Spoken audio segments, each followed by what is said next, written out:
Vai com a gente trazendo um prato também de doce ou de salgado, a gente agradece. Quinta-feira, dia 14, tá? Hoje nós estamos tendo o prazer de receber aqui para conversar com a gente, fazer a palestra agora de manhã, a Cíntia, né?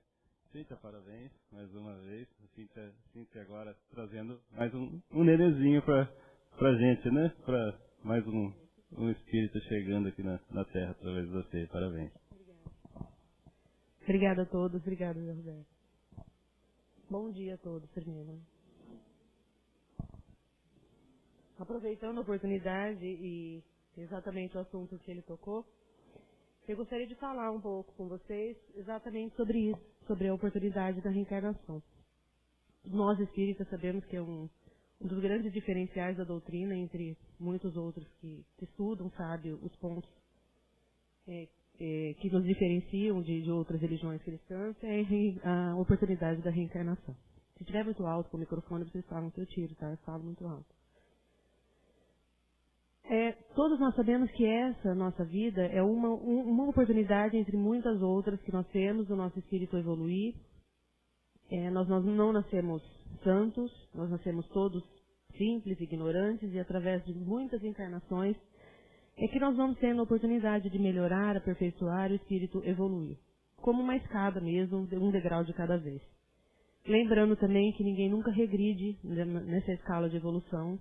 Nós nunca podemos até ficar no mesmo degrau numa encarnação e não evoluir absolutamente nada de acordo com aquilo que nós fizemos, mas nunca involuir. Então, esse é graças a Deus que isso possa acontecer, a providência divina faz tudo muito certinho. E essa nossa oportunidade que nós fazemos com essa encarnação é responsabilidade somente nossa. Antes de reencarnar, enquanto nós estamos no plano espiritual, depois de um desencarne, entre uma reencarnação e outra, nós temos a oportunidade de aprender muita coisa, de enxergar algumas coisas que fizemos certo, fizemos errado, como consertar, e assumimos alguns compromissos para uma próxima. Então nós sabemos, basicamente, nós temos uma diretriz do que nós faremos numa próxima encarnação, que nós vamos assumir como prova ou como imposição, como expiação. E a partir daí, quando nós reencarnamos, é claro que nós temos o dom do esquecimento, não lembramos mais nada do que assumimos no plano espiritual. E a responsabilidade de que nós fazemos durante a nossa vida aqui é pura e simplesmente de uma vida nova. Nós não temos lembrança do passado e nem lembrança do plano espiritual. A gente só tem que, como não lembramos, é tentar fazer tudo da melhor forma possível e tentar crescer o mais rápido possível, para não desperdiçar essa oportunidade.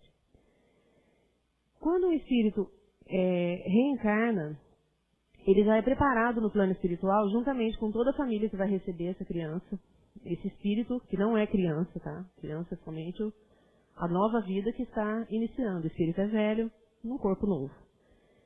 Mas como isso acontece? Essa ligação espiritual, ela já é programada por uma equipe espiritual e preparando a mãe, a criança, todos os familiares que vão receber, inclusive o espírito que está ainda no plano espiritual.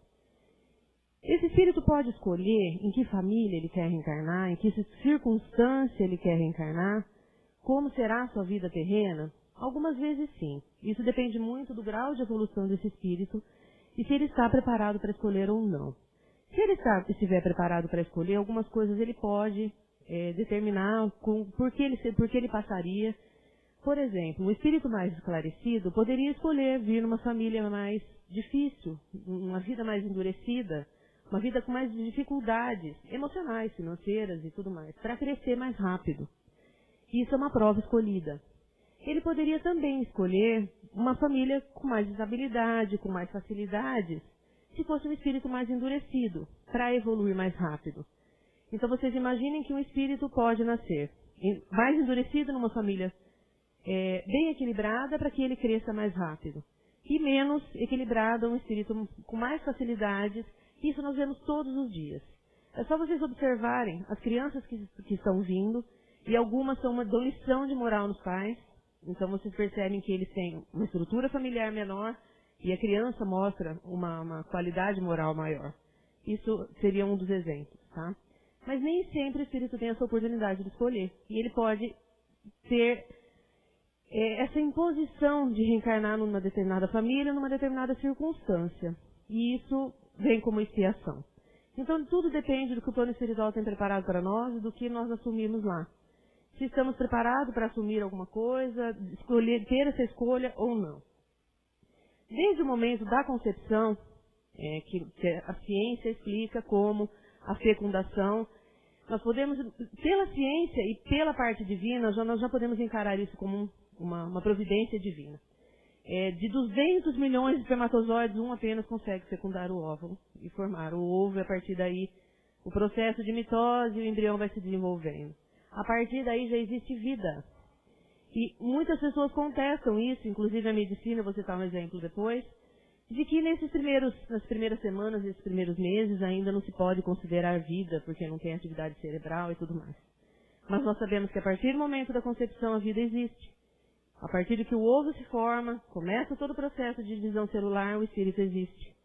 Antes disso, o espírito existe. Então, antes mesmo da mãe estar preparada para isso, o espírito e ela já estão próximos e já estão sendo preparados para estarem juntos. Isso, claro que nós não temos essa lembrança, é feito durante o nosso sono, e o espírito, aos poucos, vai se adequando. Quando é escolhido, fica mais fácil para o plano espiritual doutrinar e trabalhar isso.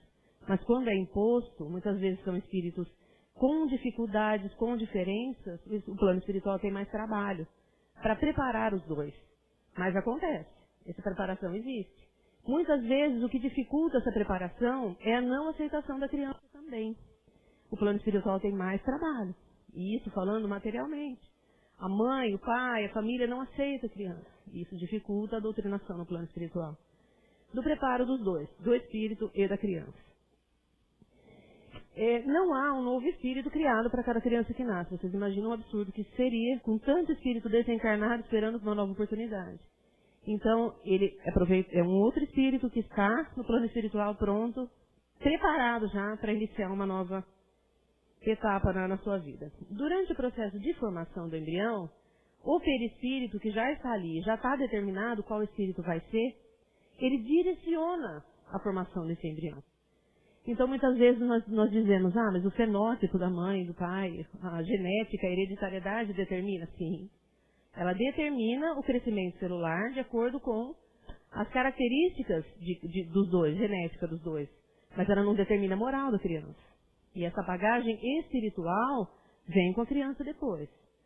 No momento da concepção, até os 7 anos, essa criança ela vem, eu gosto da expressão que o Sr. Pedro usava nas aulas, apenas com a bagagem de mão. Então, durante esses anos todos, é que se tem a oportunidade de moldar, direcionar, ensinar, educar, trazer muito afeto para essa criança, porque se ela for um espírito mais endurecido, ela tem a oportunidade de crescer mais rápido. E se não for, também de receber todo o carinho e atenção que merece. Depois dos 7, a partir dos 8, a bagagem principal chega. E o espírito vai mostrar o que realmente ele tem de bagagem moral do que ele adquiriu nas outras encarnações. E isso começa a aflorar. E aí nós vemos as diferenças entre um espírito e outro, muitas vezes criado na mesma família, irmãos, até gêmeos, poderem ser tão diferentes e agir tão diferentes, se criados na mesma casa, pelos mesmos pais, pela mesma família. E por que eles agem tão diferentes? Se eles têm a mesma genética, o mesmo DNA e tudo mais. Porque a bagagem moral é outra. E aí nós percebemos que gêmeos até pode ser uma ligação de muito afeto ou uma ligação de desafeto. Nós vemos essa proximidade e essa distância, mas a formação celular é a mesma. O que difere é a bagagem espiritual. Então a responsabilidade de todos saberem que nesses primeiros anos é que se tem a maior oportunidade de moldar esse espírito sem que a bagagem principal chegue. É claro que depois que chega, também a responsabilidade continua. Não é porque agora não é mais responsabilidade minha, porque não tem... agora é o espírito dele que é. Nós não podemos dizer isso também. A responsabilidade dos pais é sempre, para a vida toda, e quem é pai e mãe sabe disso. O Richard de Bernard, no livro Gestação Sublime Intercâmbio, é uma leitura muito fácil, para quem nunca fez, se tiver a oportunidade. Ele afirma isso que eu disse, que desde o momento da concepção, ou até antes, esse preparo da equipe espiritual existe entre a mãe e a família, principalmente entre a mãe e o espírito, até o preparo. Mas como é que Isso já me perguntaram uma vez, um espírito adulto, digamos assim, porque muitas pessoas não conseguem ver uma criança como um espírito adulto. E muitas vezes não entendem o que acontece, algumas atitudes que ela tem, alguns sofrimentos que a criança passa. Por que criança tem que sofrer? Não é criança, é um espírito numa nova oportunidade. É difícil a gente encarar isso pela inocência da criança, como um novo ser e tudo mais. Mas é um espírito velho. Mas como é que ele pode reencarnar num corpo tão pequenininho, se é um espírito grande? Existe um processo todo do plano espiritual também de miniaturização. Então vocês imaginem o mesmo espírito como se fosse compactado. Então ele é diminuído o suficiente para se adequar ao corpo da criança. Então, como eu disse no começo, o próprio perispírito que está designado para aquela criança, ele adapta o crescimento da criança a ele.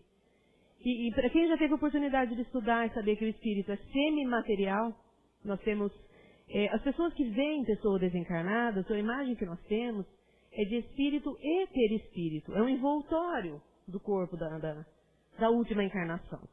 Então, como é que um espírito tão grande poderia encarnar num corpo tão pequenininho? Então, é providência divina mesmo. O plano espiritual diminui, miniaturiza, como se fosse uma miniatura mesmo. E aqui ele vai se desenvolvendo e adaptando-se ao formato do corpo da criança. É tudo muito científico da parte biológica e muito divino da parte espiritual, se nós entendemos todo o processo desde o início até mais para frente. Durante a gestação, os pais, principalmente a mãe, durante o sono ela é orientada do que vai acontecer, das provas que passarão, dessa ligação com esse espírito. Então, essa ligação espiritual é fixa. Nós podemos dizer que sim, porque a partir do momento que é determinado qual espírito vai ocupar aquele novo corpo, qual espírito vai ter oportunidade de reencarnar, nunca mais troca. Então é fixa, porque não vai trocar por um outro espírito, mas ele é móvel no aspecto de que um cordão fluídico é ligado entre a criança que está se desenvolvendo e o espírito que está sendo preparado para isso. Isso é parecido com o sono. Se vocês pensarem como é que acontece quando nós dormimos, o espírito tem mais liberdade durante o sono, você já deve ter ouvido falar sobre isso. E ele tem a liberdade de passear, ir para o plano espiritual, entrar em contato com outros espíritos, mas não há um desligamento. Existe um cordão fluídico. Imagine como um cordão umbilical mesmo, só que de fluido, de energia, e que isso não se rompe. Quando isso se rompe, há o desencarne. Então sempre há esse cordão, quando nós dormimos, e quando a criança já está se desenvolvendo, mesmo que ainda no ventre, o espírito determinado já está com uma ligação fluídica com essa formação, a formação dessa criança. Então é uma ligação fixa do aspecto que não troca mais o espírito e móvel no aspecto de que o espírito ainda é livre, mas ele já está designado para aquela missão. E como acontece, quanto mais se aproxima do nascimento, da oportunidade da reencarnação em si, inicia-se desde o momento da concepção até o estágio do nascimento, há um estágio que a gente chama de perturbação. E que a gente estuda isso, que acontece no nosso sono e acontece quando desencarnamos também. Que o espírito está sendo preparado, desligado ou ligado. Então existe esse estágio de perturbação. É um pouco contraditório para nós que temos uma cultura de festejar quando uma criança nasce e ficarmos tristes quando uma pessoa morre, desencarna. Mas no plano espiritual é exatamente o contrário. Quando o espírito está para reencarnar, esse estágio de perturbação é muito maior do que quando ele desencarna. Aí nós temos que encarar ao contrário. Quando o espírito desencarna, ele torna-se livre. E quando o espírito reencarna, ele torna-se preso. Então, para nós, uma alegria receber uma criança, uma vida nova, mas o espírito está sendo aprisionado àquele corpo, com uma nova oportunidade de reencarnação, claro, mas o espírito se sente preso. Então, esse estágio de perturbação existe no desencarne e no reencarne, mas é muito maior no reencarne. Então, é como se para o espírito nós tivéssemos que comemorar o desencarne e ficar tristes no reencarne, porque ele deixa o plano espiritual, a liberdade que ele tinha, para uma prisão de um corpo físico. Nosso corpo físico é uma prisão para o espírito. Mas é a oportunidade que nós temos de reencarnar e de crescer. Essa ligação espiritual que eu disse, que é fixa, ela pode se romper? Pode. Infelizmente, no próprio livro dos Espíritos vocês vão encontrar essas respostas. O espírito pode se acovardar. Ele pode lembrar, ele tem noção do que ele vai viver, pode ter sido imposto, ele pode ter assumido esse compromisso e, de repente, se acovardar da situação e acontece um aborto. Principalmente os abortos naturais. Nós estamos falando de aborto provocado. Tá? Então, o espírito pode se acovardar e romper. É claro que existem várias situações, várias circunstâncias, e se nós fôssemos tocar no assunto do aborto, nós sabemos que a doutrina espírita considera isso como um crime, como qualquer doutrina cristã, porque nós sabemos que a vida existe desde o início. Se nós buscarmos na ciência, tem deixa eu até ver a citação dele, porque eu achei tão forte o jeito que ele aborda a situação. Molly Ard, o nome, ex-presidente da Organização Nacional das Mulheres dos Estados Unidos. Ele fez o impossível para legalizar o aborto. E o argumento dele era nada mais, nada menos do que: um aborto feito no primeiro trimestre de gravidez, nos primeiros 3 meses, o que se perde são apenas algumas colheradas de células. Só isso. Aquilo não tem a menor viabilidade de vida independente fora do útero da mulher. Então, se nós pensarmos por esse lado da ciência, não teria vida nenhuma antes da atividade cerebral da criança, que a criança possa registrar atividades neurais, então não existiria vida. É uma forma bastante dura de pensar, mas nós sabemos que muita gente pensa assim. É claro que tem que respeitar a opinião um do outro, mas quanto mais conhecimento nós temos, mais nos é cobrado. E a responsabilidade de um aborto provocado é a responsabilidade da mãe, é a responsabilidade do pai, é a responsabilidade de todos os envolvidos, mesmo que indiretamente se consentirem. Do médico, inclusive, porque alguns médicos encaram como naturalidade. E a responsabilidade é proporcional ao conhecimento. Quanto mais conhecimento se tem, mais responsabilidade. E para a criança, o aborto pode ser traumático. Para a criança, não para o espírito. Não pensando num aspecto, já que a criança não pode registrar essas atividades, ter lembranças, capacidade cerebral, ela pode registrar. E como é que ela registra se ela não tem essa capacidade cerebral? Quem registra é o espírito. Então, o espírito registra todo esse trauma, e dependendo do seu grau de evolução, isso é aceito de uma forma mais branda ou mais difícil. Para quem já teve a oportunidade de ler livros que falam sobre isso, alguns abortos a criança passa por aquele trauma, registra no espírito, mas não se revolta, mas muitos podem obsediar a mãe. E torna-se um obsessor, realmente. E tem uma história que, como a citação da ciência diz, que não existe, que a memória extracerebral da criança não tem como registrar essa atividade, as lembranças, registraram como memória mesmo. Ela não teria como explicar essas lembranças, por exemplo, numa regressão.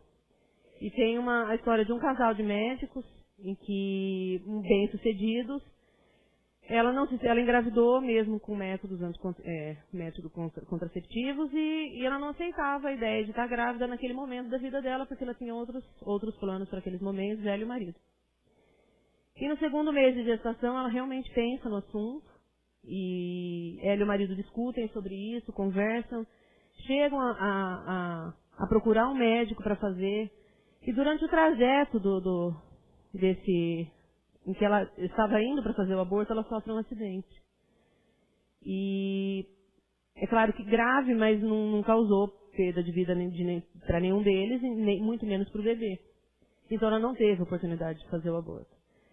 Quando essa criança tem 14 anos, que já é uma adolescente, já está naquela fase de transição entre a infância e a fase adulta, ele dá muito trabalho para os pais. E os pais, desesperados, com terapia, psicólogos e tudo mais, não descobrem a causa dos problemas todos daquela criança, porque ela foi criada com muita tranquilidade, com muita estabilidade. E aí eles fazem uma regressão de própria vida, volta até a fase intrauterina. Vocês já ouviram falar sobre isso, é possível também. E eles detectam que essa criança registrou todo o acontecimento e planejamento do aborto. Quem registrou foi o espírito, não a criança, a parte física da criança em si, que a ciência não conseguiria explicar. E isso reflete de uma forma inconsciente do espírito através do perispírito para o corpo físico de uma criança que não se sentia aceita e bem-vinda. E causou todos esses problemas durante a sua vida. Então, como é que a ciência poderia explicar essa atividade cerebral, esse registro? Não teria como. O registro fica realmente no espírito. Quando o espírito está para reencarnar, ele esquece tudo que ficou planejado no plano espiritual, que nós temos o dom do esquecimento. E quando nós nascemos, não lembramos de nada do que nós combinamos lá. E aí inicia-se uma nova vida, uma nova oportunidade. Algumas coisas não são cumpridas, algumas coisas por nosso livre-arbítrio nós deixamos de lado. Achamos que não estamos prontos, brecamos, deixamos uma outra oportunidade. Ou até mesmo fazemos o contrário do que planejamos, porque temos o dom do esquecimento. Mas o dom de esquecimento é muitas pessoas falam, mas eu devia lembrar, né? Porque pelo menos eu ia saber o que eu combinei e cumpri. Mesmo que eu não me sentisse pronto, preparado. Felizmente nós não temos como lembrar disso, porque tem situações que nós não gostaríamos de lembrar realmente. De ter feito tantas coisas erradas, de ter magoado certas pessoas que estão próximas, gente que hoje a gente gosta tanto. E talvez aquilo impedisse essa afinidade natural que nós temos, essa proximidade, sabendo o que a pessoa nos fez numa outra encarnação e trazer tudo aquilo à tona. Então é tudo muito providencial. Aos poucos, esse espírito que esqueceu tudo, como eu já disse, com o passar dos anos, isso vai aflorando. E os nossos dons, as nossas faculdades, aquilo que nós aprendemos em outras vidas, que nós percebemos que temos mais facilidades, não é por acaso, vai aflorando aos poucos com o passar dos anos. E aí nós vamos percebendo o que o espírito é de verdade. Como eu já disse, quando nasce só uma bagagenzinha de mão, vem com o mínimo da parte espiritual. Depois é que isso aflora de uma forma mais forte. Como espíritas, isso preocupa um pouco, porque nós não sabemos o que nós teremos mas o que nós podemos fazer é simplesmente fazer o máximo que a gente pode para que aquela encarnação seja melhor desenvolvida, que nós façamos o melhor que nós pudermos realmente. Quando uma criança tem algum problema físico, alguma síndrome, um problema de deformidade física, o que muitas pessoas perguntam, mas isso é hereditário ou espiritual? Nós não podemos dizer que tudo é espiritual e nem que tudo é hereditário. Nada acontece por acaso, é isso que nós temos que pensar.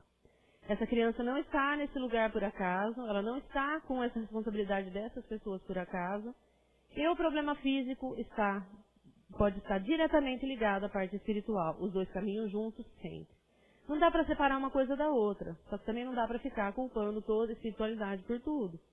Existe a parte genética? Existe. Então a probabilidade de uma pessoa nascer com síndrome por causa dos pais é altíssima e a criança nasce normal. E a probabilidade de nascer com problema é mínima e a criança nasce com problema. Então tem uma carga espiritual, sim. Depende do que nós assumimos lá também. E depende muito da responsabilidade da mãe com essa criança durante a gestação. Então tudo está muito interligado e não dá para separar uma coisa da outra. E os pais que não conseguem ter filhos? Tem pessoas que nós conhecemos que fazem absolutamente de tudo e não têm essa oportunidade. Aí nós podemos dizer, mas então, isso é espiritual ou é só físico? E aí nós buscamos na literatura casos que os médicos dizem, viu, menos de 1% de chance de vocês terem filhos porque o pai ou a mãe não podem. E tem, de forma natural. Ou usam de artifícios, como inseminação artificial, fazem muitas vezes e não conseguem, e depois acaba vindo de forma natural. Então tudo não tem como separar as coisas. Por mais que a ciência tente explicar, nós que trabalhamos com ciência, acreditamos muito nela, e temos que acreditar, porque não dá para separar as coisas, mas como espíritas nós temos que colocar as coisas juntas. Por isso que nós dizemos que nós conseguimos conciliar a parte da religião, a parte da ciência, sem que uma entre em conflito com a outra. Porque não dá para explicar uma coisa separada da outra. Então nós acreditamos na concepção como um milagre da vida, com a ciência explica todos os porquês e como acontece, quando acontece, a hora melhor para acontecer, a idade melhor para isso acontecer, aí vem a parte divina e contradiz tudo. Aí nós temos que entender que aquele 1%, aquele 0,5%, até menos que isso, pode acontecer realmente, quando Deus achar que deve acontecer. E nós temos que estar pronto para qualquer coisa na nossa vida para que isso aconteça. A única certeza que nós temos na nossa vida É o desencarne e o reencarne para quem acredita, e a gente não se prepara para isso. Então, é como viver como cada dia, com a única certeza que a gente tem, e se preparar para as novas oportunidades. O sexo do bebê. Aí muitas pessoas dizem, viu, mas como que pode ser homem numa encarnação, mulher na outra? O espírito adapta-se. O espírito não tem sexo. Tá? E ele adapta-se àquela formação morfológica, a formação da criança, biológica da criança. Então ele pode ser um espírito que foi homem numa última encarnação e nascer mulher numa próxima. Isso independe. E muitas vezes até espiritualmente se sente o contrário, se sente a presença ou se vê um espírito de um menino, nasce uma menina e vice-versa. Isso independe também. Tá? Então não tem sexo, o que vai determinar é o que se assumiu para uma próxima encarnação. A gente sabe que mulheres e homens é uma diferença biológica, mas na hora do dia a dia é bem diferente. Então o espírito às vezes precisa passar por oportunidades diferentes para crescer de uma forma mais rápida. As sensações que a mãe tem durante a gravidez pode ser espiritual também. Tá? Claro que não vamos descartar a alteração hormonal. Então não achar que é tudo espiritual, tá? Está passando mal porque o espírito não está aceitando a mãe não está aceitando o espírito. Já ouvi isso também, tá? Então, mas não é nada disso. Tem-se essa ligação? Tem-se as dificuldades, as aceitações e as não aceitações de ambos os lados? Tem. Existem os conflitos emocionais e tudo mais, existem. As alterações hormonais são muito fortes. Então a ciência explica uma parte e o espiritismo explica a outra. Nós temos que conciliar as duas coisas em tudo que a gente faz. Não somente na parte da reencarnação de uma criança, de um adulto, pensar na parte espiritual, na parte científica. Mas conciliar as duas coisas com muito bom senso. Não jogar a culpa em tudo numa coisa e tudo na outra. Se a gente vivesse sem fé nenhuma, ficaria difícil. Porque aceitar as coisas como elas são, como elas vêm, e não tentar entender o porquê daquilo, qual o propósito de Deus para isso, não tem como. Não tem como. Agora, se a gente tentar viver só de fé, também fica difícil. A ciência dá tudo na nossa mão.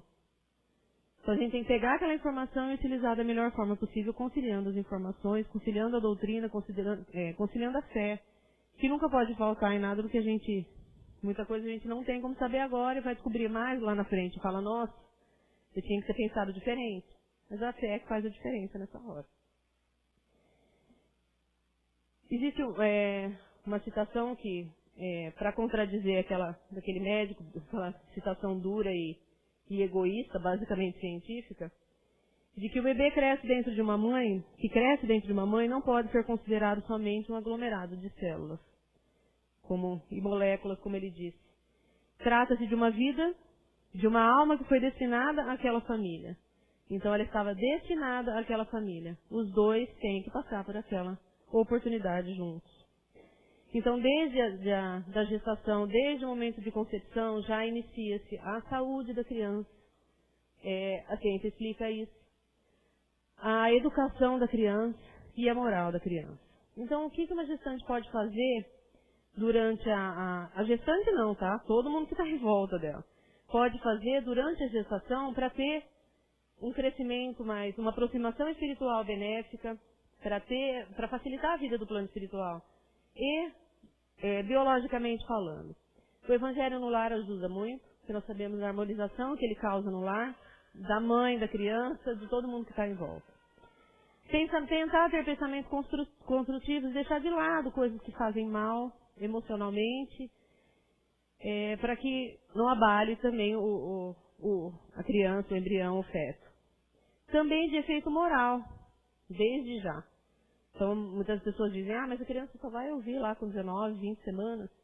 Mas antes disso, ela sente tudo e o espírito também sabe de tudo. Então, vamos pensar só na parte biológica.